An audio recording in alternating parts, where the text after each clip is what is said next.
you so much. Just another round of applause for Lucile. Thank you for joining us. Thank you. From Berlin back to Paris tomorrow, I believe. Yes, back home.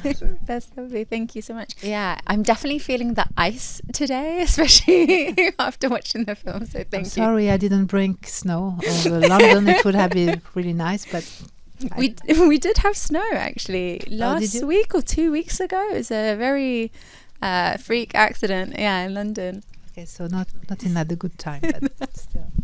Thank you.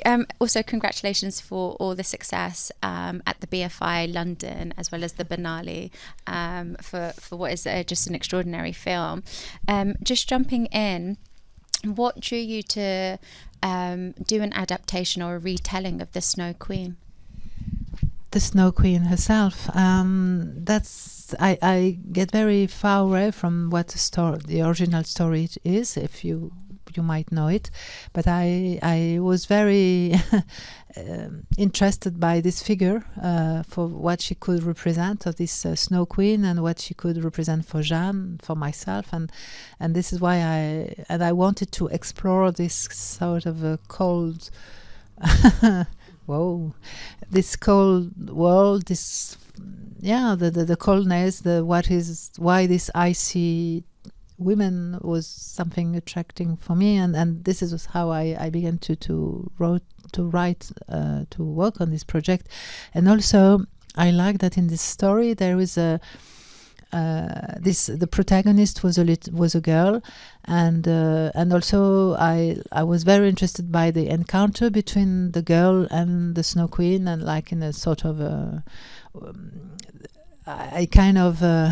so in the book, of course, there is the Snow Queen only. There is no actress, of course, but I kind of doubled the Snow Queen by the actress, and I was very much interested by the encounter of these three characters and how this woman and this teenager was possessed somehow by this Snow Queen sort of character. Yeah, there's definitely a feeling of enchantment throughout the whole film, which is traditionally what you get in fairy tales. You mentioned having it set in a film, so there is this very meta aspect of the story that we see play out on screen. You're a filmmaker. Why choose filmmaking, a film within a film, to tell the story? Yes. Well, at first I was thinking of a Snow Queen and what the kingdom meant and so on. And then in the original story, there is a beautiful prologue about the devil making a mirror that was showing in a distorted way the world, and this mirror breaks and pieces of mirror goes into heart and eyes of people. So I thought how to use this, which is a wonderful image. And then I thought, okay, for me, of course, the mirror was a bit the screen, could be screens, and then from there I went to the cinema, and so I thought, we could have a film within the film, also because I didn't felt able, or maybe I didn't want it really to do a film that would have been all just a fantasy film. I wanted to have these two levels of like the real world, more or less real world, and then the film within the film with this fictional world, this imaginary world, and the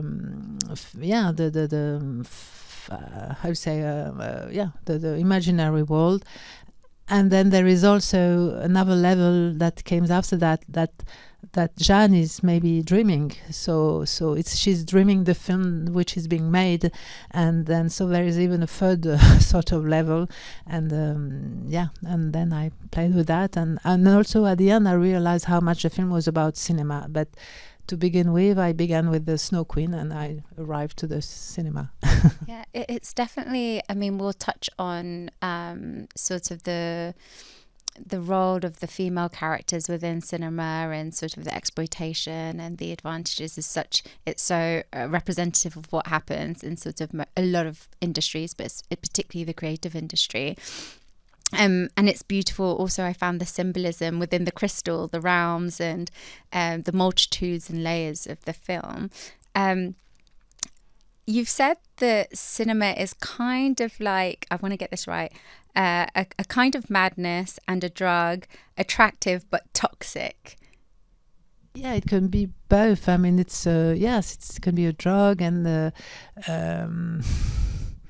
it helps us to live, and it's a so strong emotional experience when you can see a film in the screening room in the darkness with strangers and feel the same emotions together through some images on screen. Toxic, well, yeah, it is. Maybe I said that. Well, in this story, there is a toxicity that comes from Christina, but also because from what the Snow Queen represents in the film, of course, it's a story of possession, and it's both Christina and Jeanne who are possessed by this Snow Queen and for whatever she represents, and then there is also on another level, which for me was slightly more superficial but also more real. Maybe it's this power thing when someone has power, and then it can be using this power, of course, in a very toxic way, which is what Christina does. But it was not my first way to enter to this story. It was really more for something more, I don't know, some from the subconscious and something more, somehow more deeper. And can you talk to us a little bit about the discoveries that you made in the editing suite as well as on set with the creation of what you had imagined, but it then becoming very tangible and something that you can play with? Well, at the editing room, always you discovered many things. You are surprised by somehow some image has more weight than you thought and some others less. For instance, it's funny because I realize, for instance, that when we see for the first time the close-up of Christina, of the Queen, Marion Cotillard's face close-up, she has, this is the power of a star, and the DP said a star is like a black hole who absorbs the light, and in the script, and we shot that. After that, Jeanne went out, and there is a moment where she was in the city hanging out, and there is a sort of disenchantment, and then she came back to the studio. So we realized at the editing, for instance, how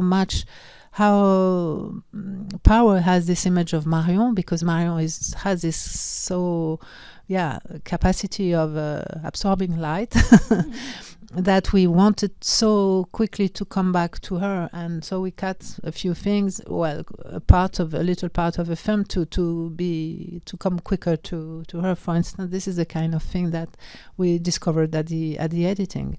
So you were even possessed in the editing room to go back to the Queen. Absolutely, yeah. And I don't know. And then I think it's a little. Sometimes it's a little thing. Sometimes it's more. We didn't play so much with the structure. I mean, we did a few things, but it was not so much like about changing the structure of a story. It was more about finding the right pace. It's a film that takes its time. I don't think it's that slow. For some people, it's horribly slow, but maybe it's because of the time, because we are so used now to so quickly tell stories, or through series, to be like a scrolling on her. So maybe it's a problem now for when you take a bit more your time with in telling a story. No, so we take a lot of time to really try to find the right piece, the right balance, about not too long but long enough to have this sort of very like a somnambulic pace somehow. That's great. That actually leads me on to my next question really nicely. We flow between memory, reality, fantasy, magical realism, and many other genres and sort of moments in the film. How do you decide when to take us out of the fairy tale and ground us in reality, and then to put us back? Because it feels, I'm sure the audience agree, quite seamless. What? Seamless. Ah, oui. It flows really beautifully, and it takes you really nicely. But how do you make that decision? Was that in something, you mentioned editing, but is that something that you started in the scripting process, or was it something that you had to discover on set? No, that was very much already in the script. This idea that, for instance, this scene when Jeanne at night is exploring the set, thinking like a child playing in the set, like if she was part of his world. And then she discovered the model scale. She looks inside. She sees a little queen. Then it's already like the shooting and so on. So that was already in the script. We thought with the DP that so there is the shots from the film within the film, and there was our shots, my film, let's say, and we wanted Dino's film to be slightly different, but only slightly. Like for instance, we use anamorphic lenses on these shots, because at that time they would have done that when our cinemascope is sort of fake, just with the framing. But I didn't want it to have too big difference between the two, because I knew that I was going to come from one shot from their film to ours and this kind of thing. So I didn't want it to break the emotion of a scene by having two different type of image. So because they were quite similar, it was easy to go from one to another level, let's say. And also we were working a lot with the soundtrack to make a sort of continuity. And the soundtrack is very much, the idea of it is very much to be like a mantle, to be like if we were in the mind of the girl, to have something subjective and not so realistic. So it gives a sort of continuity between the different level of, let's say, realities. And you really do feel that continuity when you watch it. It is, as I said, quite seamless. It flows really beautifully. But I do remember there are a few instances where I almost felt like I was watching a thriller, because there were, I think I was sitting next to my friend and I gasped. There were moments where I gasped just in shock, where I thought I would have seen something coming, but it was very much a surprise. Can you talk to us a little bit about Jeanne's journey? It feels very emotional, very fragile, and at times quite haunting.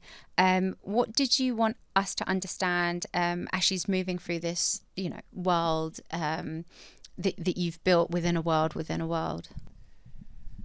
I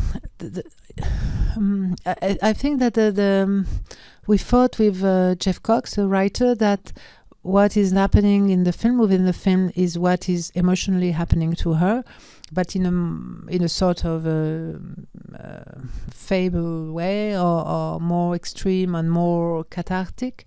So it's and also what is Jeanne's journey. It's also something she has to confront herself with this figure of a Snow Queen. Because she's from the beginning fascinated by this story, by the Snow Queen, and what does she represent to her. At some point she's going to tell something which probably is explain and what it is for her, and she had to to confront herself to this figure, and both like to Christina, but to the Snow Queen, and to get delivered from both. And I think this is what we try to make.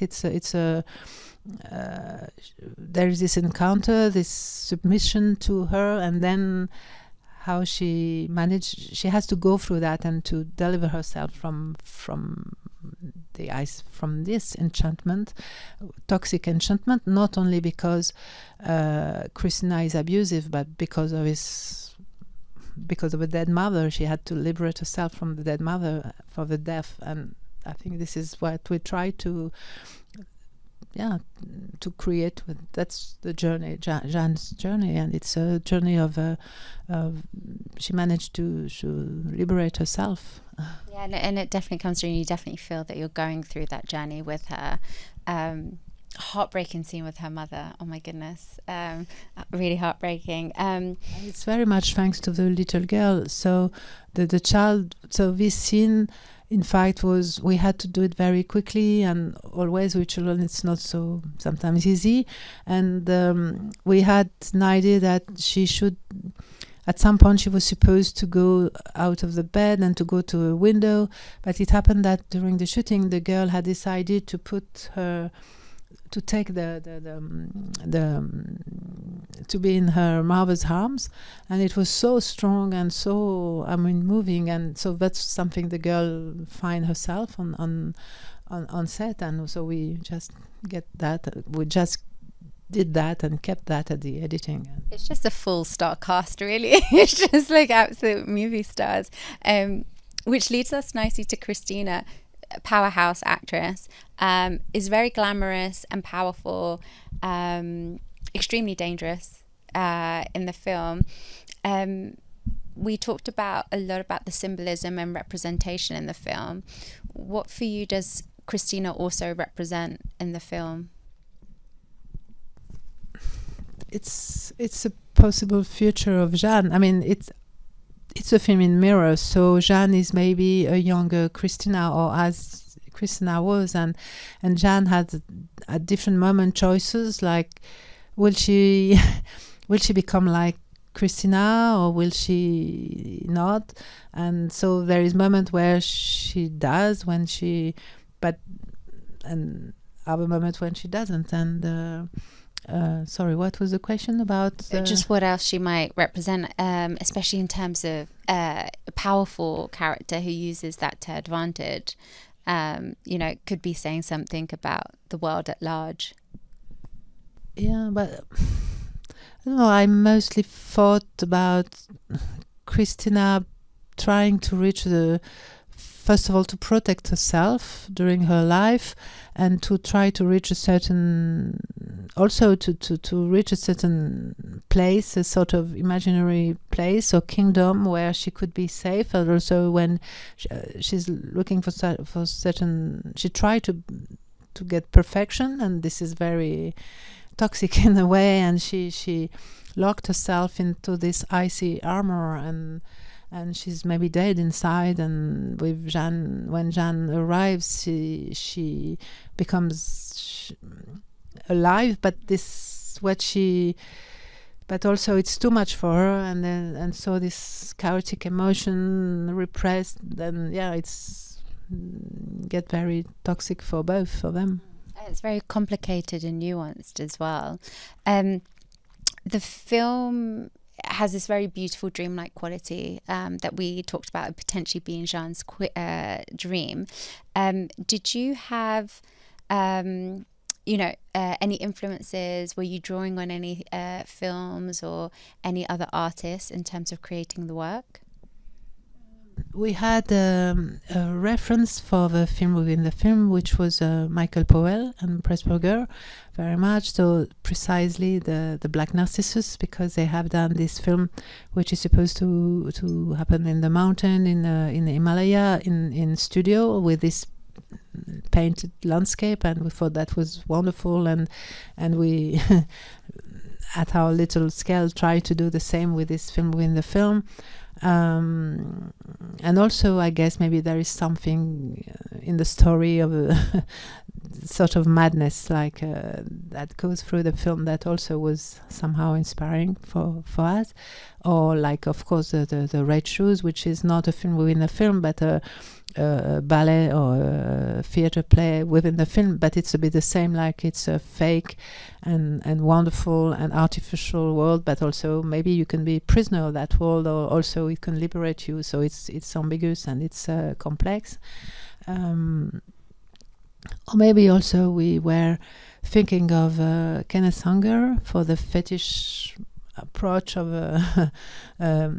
for instance, of a film like Pious Moment, the thing with the costume when Jeanne is inside the closet and with all this material, this texture. So we worked a lot about that, and we were thinking of this. And the film is very fetishist, and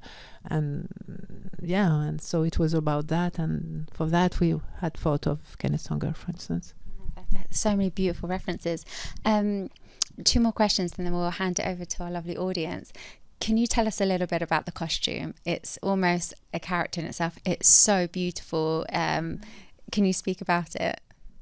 So yeah, the costume designer, Laurence Benoit, I think she did an amazing job with her team. It was so we began with the costume of the Queen, and we had a bit of money, but not that much money, so it was very difficult she really took a long time to find the proper material so that it could shine the right way. It should not be cheap and look cheap and so on. It should do some sound and all that. It was a very, very heavy dress to wear for Marion. We don't realize that, but for instance, when she's lying on the bed and she had to stand up, well, it was not easy for her because in fact it was very heavy, and with a crown also.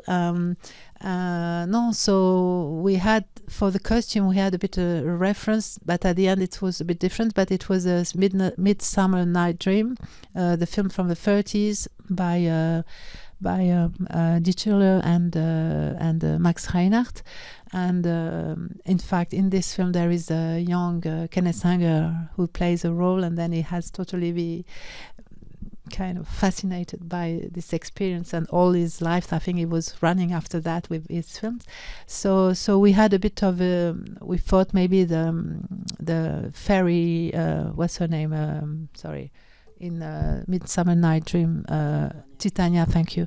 So her dress was a sort of inspiration, and then of course, because the film, there is the Queen's dress. It was really something, and then because the film is supposed to happen in the 70s, something like mid-70s, we wanted, for instance, to feel that through the costume of when Jeanne arrives in town, the people in the ice rink, there were things a bit more colorful, a bit more modern, because in the village it's like, okay, it's the 70s, but in the village they are a bit dressed like 20 years before, because nothing really changed there and they don't have the money for that and so on.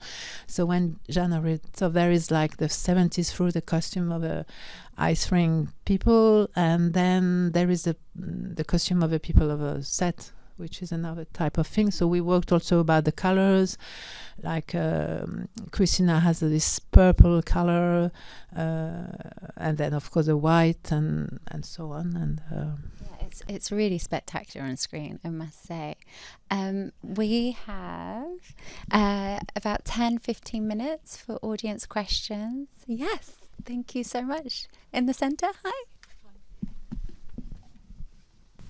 Good evening. Thank you so much. It was such a beautiful and stirring film. I was just wondering, not making any assumptions, but for me, cinema has always been a way of exercising and processing, emotions, experiences, trauma, blah, blah, blah. And I was just wondering how, as a director, how you protect yourself with throughout your process of filmmaking. How I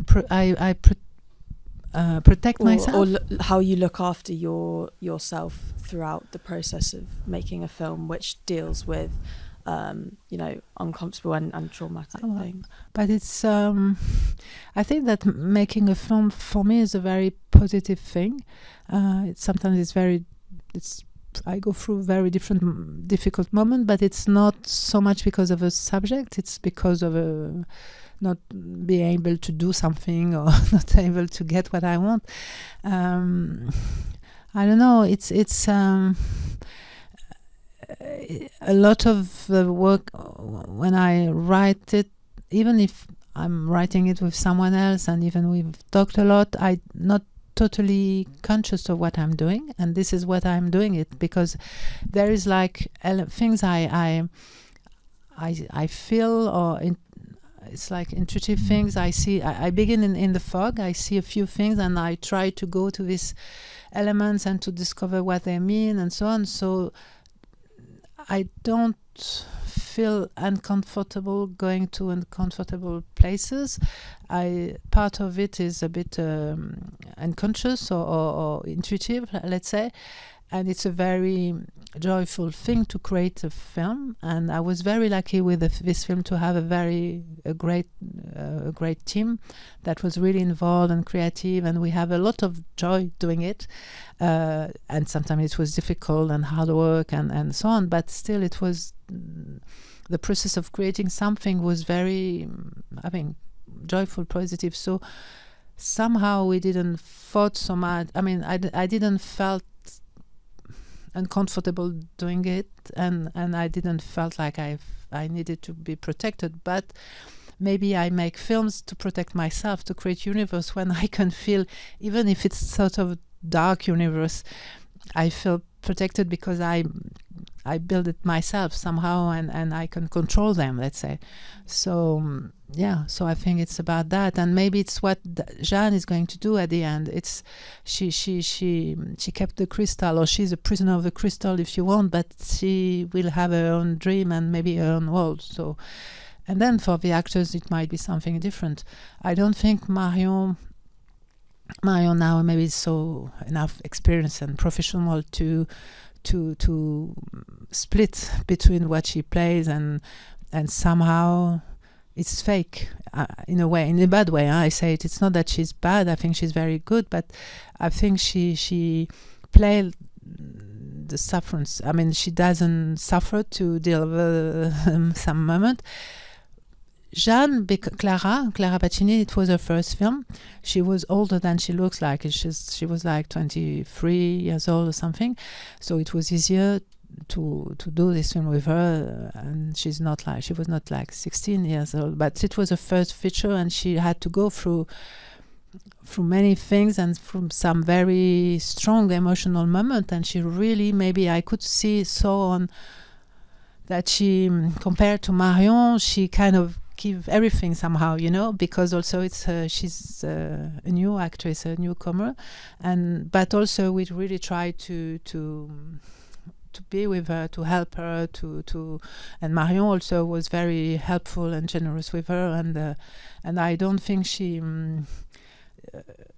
I think it was strong emotion for her, but I don't think she felt like damaged by the experience. On the contrary, I think it was sort of catharsis, and also because, so I don't know if I said that, but she was in a theater school, so it's not like a girl we find in the street like that. She, even if she hasn't done a film, she wanted to become an actress. She had theater experience, so also she knew how a bit to deal somehow with that, and we tried to really protect her somehow, and So it sounds like a lot of nurturing on set, as well as working with professionals or trained professionals as well. And theatre schools, I think, in Paris are usually like slightly longer than in London. They're about 4 years worth of training, so quite extensive.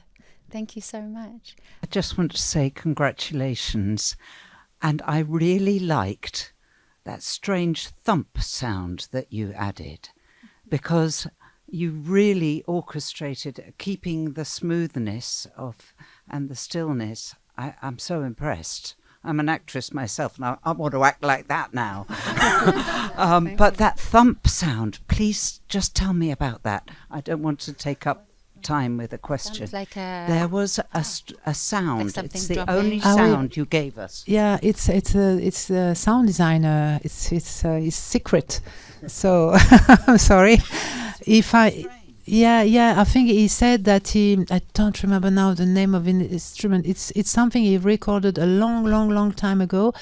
It's a special instrument that it's almost you can't find it nowhere, but I think maybe in Asia I'd find it. And so for some reason he was there for a documentary or film, and he recorded that, and he used it for the crystal. This is the sound. Compliment him for Yeah, I will. I will. I think it's great. Yeah. It brought us alive again, or something. Yeah. No, absolutely. Just completely sort of melding. Yeah, and we, and he used also element from Crystal Bachet instrument, which is also some resonance thing, which goes quite well, this reflection thing, and then also because in the music pieces from Messiaen there is this onde martenot, this instrument which goes quite well with this type of resonance type of instrument, and so. Not corny. Well done. Thank you. I will tell him. Thank He you will be so much. very happy to know. We have time for a final 2 questions just from the centre. Thank you. Your other films, I feel like they have quite strong elements of fairy tales or magical realism. I was just wondering if that's something you kind of consciously choose to do every time, or you just kind of find yourself similar themes. Yeah, I don't know. I try to go somewhere else, but it goes always back to the same. I think I'm going through another direction. I realize it's just the same mountain. I'm turning around and the same motives, and I guess fairy tales help me to shape things, and also to, I don't know, to go a bit further, maybe a bit deeper than if I was trying to keep it realistic or in a real world. So the imaginary world helped me to, even if it's on the border of a reality, and I try to stay on this border somehow. So even if it's imaginary thing, it's very ordinary things, that elements. So yeah, I don't know. It's very often it's coming of age story, so it goes quite well with fairy tales, I suppose. Thank you ever so much for this. Obviously, you have, I would say, at least 2 or 3 different kind of historical moments on the go in here. There's the sort of 70s setting, the kind of slightly more diffuse fairy tale period, and maybe a kind of at least relationship with a sort of golden era Hollywood type thing. But at the same time, it feels like enchantment and cult of personality and abuse on film sets is as kind of active and live and current as it could be, as it ever has been. And I wondered whether you see this as a period piece, first off, and if so, why you chose to set it when it is, and whether you see the concerns of the film as something historical, or whether they are kind of active and current now as well. I'm not sure I understand everything of the question, but why is it in the 70s, and regarding this type of abuse? Yeah, and whether you see that the kind of the preoccupations, the concerns of the film as being a historical thing, or whether are those still present and active now?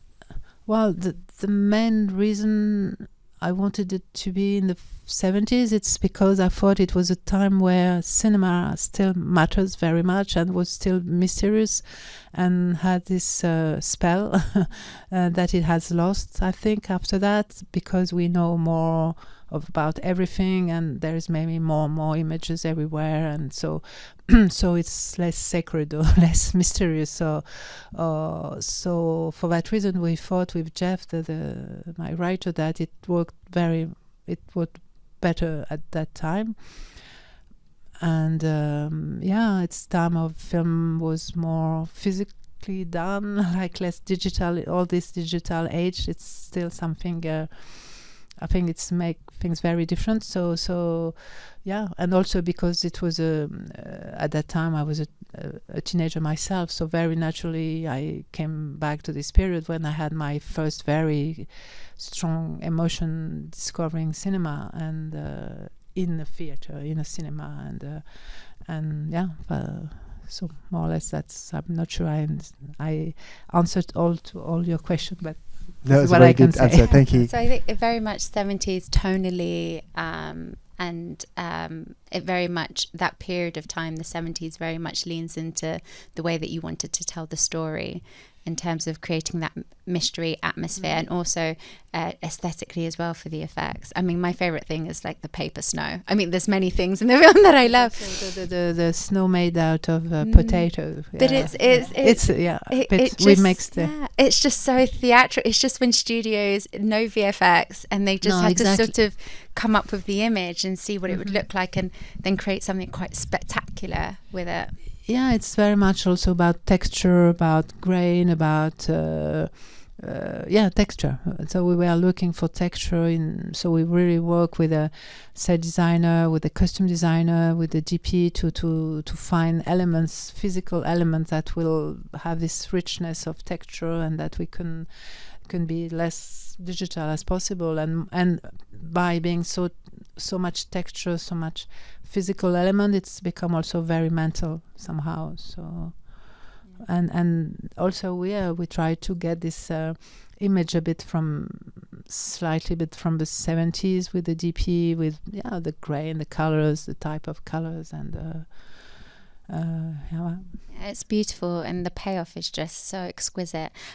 Final question. After making this film, what are the next stories that you're excited to tell? Which is like, I know is a horrible question to ask a filmmaker just after they've finished. No, it's just I can't tell you. I don't know. I don't know yet, really. I have to get rid of this Snow Queen, and I'm not totally get rid of her because I have to speak about for a few weeks, maybe more, and then.